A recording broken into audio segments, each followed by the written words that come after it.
వరకు తనువున్న వరకు నీ కొండకొస్తా, నిండైన రూపాన్ని నే చూసి వస్తా. ఒకవేళ నీ కొండ రాలేకపోతే, వృద్ధుడినై నాకంట నిన్ను చూడకుంటే, అంతటితో ఈ జన్మ చాలించు స్వామి. నీ పాదముల చెంత చోటివ్వు స్వామి, మణికంఠ స్వామి.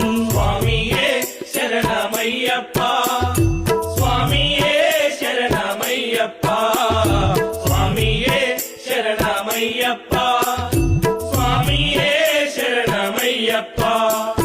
చూడాలనున్నదయ్యా, చూచి తరించు భాగ్యమయ్యా. నిన్ను చూడాలననుకుంటే వేవేల జన్మాల పుణ్యం వెంటుండాలయ్యా.